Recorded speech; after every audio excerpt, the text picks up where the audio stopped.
Hi hello வணக்கம். இன்னைக்கு இந்த வீடியோல ஜனநாயகன் படம் எப்படி இருக்கு அப்படின்ற ரிவ்யூ பத்தி தான் பார்க்க போறோம். எல்லாருமே இந்த படத்துக்காக ஆவலா வெயிட் பண்ணிட்டு இருக்காங்க. அண்ட் பாதி பேரு ஃபர்ஸ்ட் ஷோக்கே போயிட்டு வந்திருப்பாங்க அப்படின்னு நினைக்கிறேன். நீங்க படத்தை பார்த்துட்டீங்க அப்படின்னா உங்களோட கமெண்ட்ஸ் என்ன அப்படின்றதையும் எங்களோட ஷேர் பண்ணுங்க. தொடர்ந்து இதே மாதிரியே அப்டேட்ஸ் பார்த்துட்டே இருக்கணும் அப்படின்னா முதல்ல இந்த பேஜை சப்ஸ்கிரைப் பண்ணுங்க. வாங்க இப்போ ரிவ்யூ எப்படி இருக்கு அப்படின்றத பார்க்கலாம். விஜய் ஹெச் வினோத்தோட கூட்டணியில வெளியான ஜனநாயகன் படம் எப்படி மாஸ் ஆக்ஷன் அரசியல் கலந்த படம் அப்படின்னு எல்லாருக்குமே தெரியும். ஆனா இந்த படம் ஃபேன்ஸ கவர்ந்துச்சா அப்படின்றதுதான் இப்போ எல்லாருமே கேட்டுட்டு இருக்க கேள்வியா இருக்கு அப்படின்னே சொல்லலாம். ஹெச் வினோத்தோட டிரெக்ஷன்ல விஜயோட ஆக்டிங்ல உருவாகி இருக்க படம் தான் ஜனநாயகன். இந்த படத்துல பூஜா ஹெக்டே, மமிதா பைஜு, பாபி தியோல், பிரகாஷ் ராஜ், பிரியாமணி, நரேன் அப்படின்னு பல பேரும் நடிச்சிருக்காங்க. அனிருத் மியூசிக் கம்போஸ் பண்ணிருக்காரு. கேவிஎன் ப்ரொடக்ஷன் தான் இந்த படத்தை ப்ரொடியூஸ் பண்ணிருக்காங்க. சென்சார் அப்படின்னு சொல்லிட்டு பல்வேறு பிரச்சனைகளை கடந்து இன்னைக்கு இந்த படம் உலகம் ஃபுல்லா ரிலீஸ் ஆயிடுச்சு. இதுக்காகவே இப்போ ஃபேன்ஸ் எல்லாம் மிகப்பெரிய கைத்தட்டலையும் கொடுத்துட்டு இருக்காங்க அப்படின்னே சொல்லலாம். சரி, ஜனநாயகன் படம் எப்படி இருக்கு அப்படின்னு பார்த்தோம்னா, கைதியா ஜெயில இருக்கிறாரு தளபதி வெற்றி கொண்டான், அதாவது விஜய்.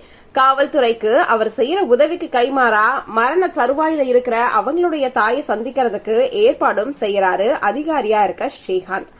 ஆனா அவர் சஸ்பெண்ட் ஆகிறாரு. விபத்துல ஸ்ரீகாந்த் இறந்துவிட அவங்களுடைய மகள் விஜய தன்னோட மகளா எடுத்து வளர்க்கிறாரு தளபதி வெற்றி கொண்டான். விஜய ராணுவத்துல சேர்க்கணும் அப்படின்ற அவரோட தந்தையோட கனவை நனவாக்குற முயற்சியில ஈடுபடுறாரு தளபதி. இதுக்கு நடுவுல அரசியல்வாதிகளோட சேர்ந்து தன்னோட சுய லாபத்துக்காக தமிழ்நாட்டை அழிக்கிறதுக்காக ஒரு சர்வதேச குற்றவாளியா இருக்கிற ஜான் ஹிம்லர், அதாவது பாபி தியோல், இப்படியான சூழல்ல தான் அவர்களோட சதி திட்டத்தை முறியடிச்சு தமிழகத்தை தளபதி வெற்றி கொண்டான் எப்படி மீட்கிறாரு, விஜய் ராணுவ அதிகாரி ஆனாரா இல்லையா அப்படின்றதுதான் இந்த படத்துடைய கதை அப்படின்னே சொல்லலாம். அதாவது விஜயோட கடைசி படம் தன்னால முடிஞ்ச அளவுக்கு மாஸ் தருணங்களை ரொம்பவே நிரப்பி ரசிகர்களுக்கு சூப்பரா ஒரு ட்ரீட்டை கொடுத்திருக்கிறாரு அப்படின்னு தான் சொல்லணும். அதுவும் ஹெச் வினோத்தோட டிரெக்ஷன் வேற லெவல் அப்படின்னு எல்லாரும் சொல்லிட்டு இருக்காங்க. தன்னோட வழக்கமான முகபாவனைகள், உடல் மொழிகள், ரசிக்க வைக்கிற சின்ன சின்ன ரியாக்ஷன்களால கவர்ற விஜய் ஒன் லாஸ்ட் டான்ஸ் அப்படின்ற டான்ஸ்ல ரொம்பவே நம்மள மிரட்டுறாங்க அப்படின்னு தான் சொல்லணும். எம்ஜிஆரோட புகைப்படத்தோட தளபதி விஜய்க்கு கொடுக்கிற இன்ட்ரோ, மாசான இன்டர்வல் காட்சி, நான் ஆணையிட்டால் பாணியில சாட்டைய சுழற்ற காட்சி, பஞ்ச் வசனம், ஆக்ஷன் அப்படின்னு ரொம்பவே தெரிக்க விடுறாரு நம்ம சிஎம் விஜய் அவர்கள் அப்படின்னு தான் சொல்லணும். மாஸ் கமர்ஷியல் சினிமா நிச்சயம் விஜய மிஸ் பண்ணும் அப்படின்னு தான் சொல்லணும். மகளா குறும்பு தனங்களோட இறுதியில ஆக்ஷன் காட்சிகள்லயும் ரொம்பவே கவனம் ஈர்க்கிறாங்க மமிதா பைஜு. பூஜா ஹெக்டேக்கு சொல்லிக் கொள்றபடி காட்சிகள் இல்ல அப்படின்னாலும் கொடுத்ததுல இவங்க சூப்பரா பண்ணிருக்காங்க அப்படின்னே சொல்லலாம். பாபி தியோல் இதுல சர்வதேச வில்லனா முரட்டுத்தனத்துல ரொம்பவே மிரட்டி இருக்காரு. பிரகாஷ் ராஜ், கௌதம் வாசுதேவ் மேனன், நரேன், ஸ்ரீநாத் இவங்க எல்லாருமே அவங்களுக்கு கொடுத்த அந்த கேரக்டரை சிறப்பா நடிச்சிருக்காங்க அப்படின்னு தான் சொல்லணும்.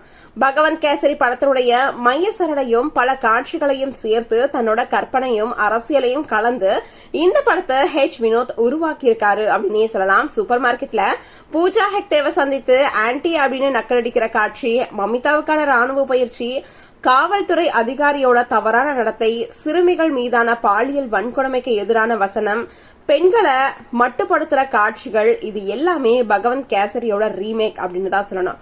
பொண்ணுங்களுக்கு பயம் இருக்கக்கூடாது, புலி மாதிரி வளர்க்கணும் அப்படின்னு பெண்கள் முன்னேற்றம் பத்தி பேசுறது இந்த படம் அப்படின்னே சொல்லலாம். இன்னொரு பக்கம் மத நல்லிணக்கத்தையும் இப்போ வளர்ந்துட்டு இருக்க வெறுப்பு பிரச்சாரத்துக்கு எதிராக காட்சிகளும் இந்த படத்துல இருக்கு அப்படின்னே சொல்லலாம். ஆனா இந்தியாவுல இஸ்லாமிய தீவிரவாதம் அப்படின்ற ஒரு வார்த்தை பயன்பாடு, தமிழகத்துல இஸ்லாமியர்கள் குண்டு வைக்கிற வகையிலான காட்சிகள், நல்ல முஸ்லீம் வெர்சஸ் கெட்ட முஸ்லீம், கோவில முஸ்லீம்கள் இடிச்சிட்டாங்க அப்படின்னு கலவரத்துக்கு அவங்கள தொடக்க புள்ளி ஆக்குறது, அதை தவிர்த்திருக்கலாம் அப்படின்றதுதான் பல பேரோட பதிலாவே இருந்துட்டு இருக்கு அப்படின்னே சொல்லலாம்.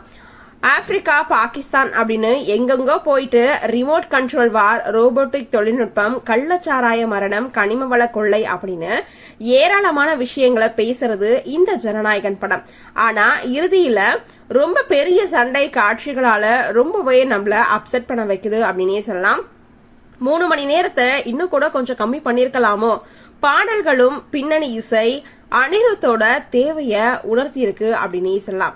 பெண்கள் முன்னேற்றம், மத நல்லிணக்கம் பேசுற படத்தினுடைய நோக்கத்தை ரொம்பவே பாராட்டலாம். அப்படின்னாலும் இத சுற்றி வளைத்து பேசியிருப்பது, 3 மணி நேரம் நீட்டி சொல்லி இருக்கிறது கொஞ்சம் தவிர்த்திருந்தா இன்னும் கொஞ்சம் சூப்பரா இருந்திருக்கும் அப்படின்னு இப்போ எல்லாருமே சொல்லிட்டு இருக்காங்க. அது மட்டும் இல்லாம இத பாக்குற எல்லாருக்கும் எப்ப சார் படத்தை முடிப்பீங்க அப்படின்ற மாதிரி இருந்தாலும் விஜய் அவர்களுடைய ஃபேன்ஸுக்கு இது மிகப்பெரிய ட்ரீட் அப்படின்னு தான் சொல்லணும்.